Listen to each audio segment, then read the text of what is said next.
A house for a mouse.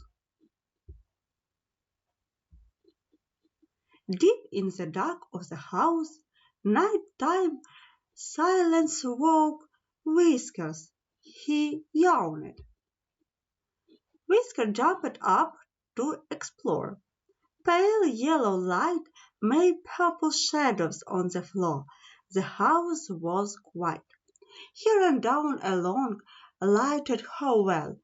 This house was fine for a hungry mouse. This was a house for a mouse.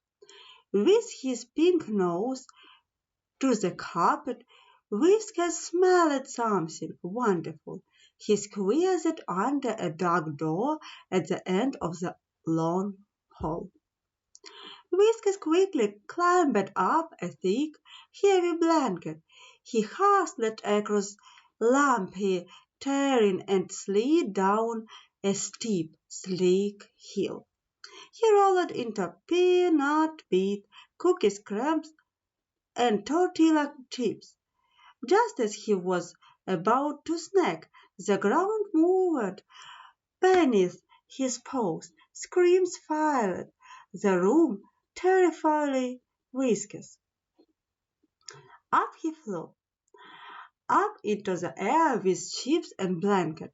A bright light blinked his eyes. He jumped to the floor and ran for the door. As he escaped, a sweat stung his tail. Whiskers raced back to his warm bed and hid under his sister.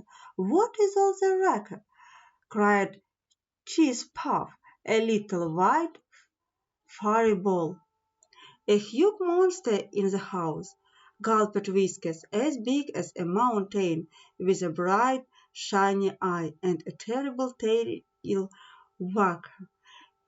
Cheerful sniffed at the air and shuddered. "It is a human. I told you this house would be trouble. He will have to move. We need a house for a mouse." "But," said Whiskers, "this is our home."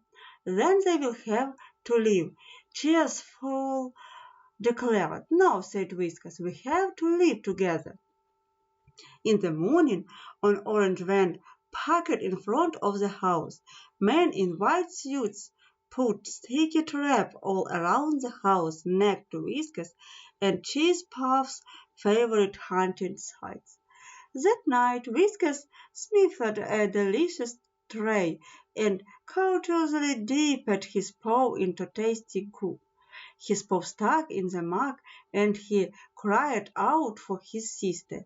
Cheese Puff tugged and pulled until his paw popped out of the sticky glob.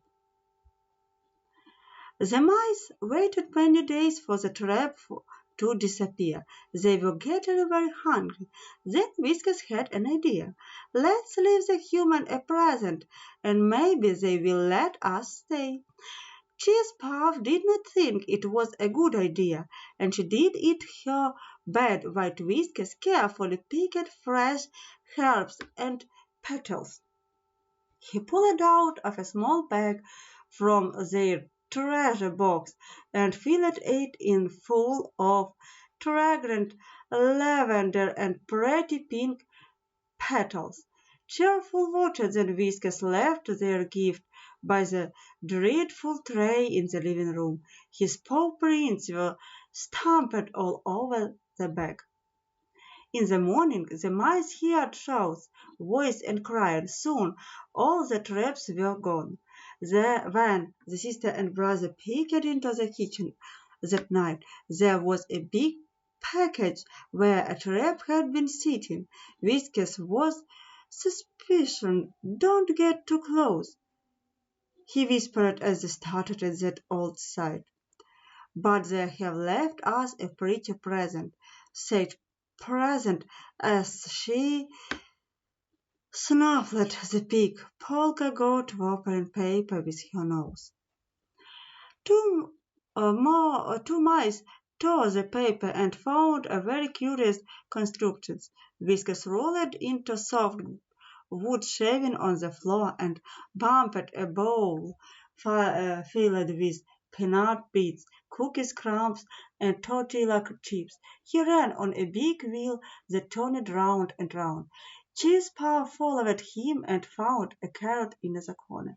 "I am all wet," she cried when she laid it on the water bottle. "It's a house," said Cheese Puff. "Our very own house. A home made just our size." "Our very own house," Whiskers repeated. "Now this is a house for a mouse."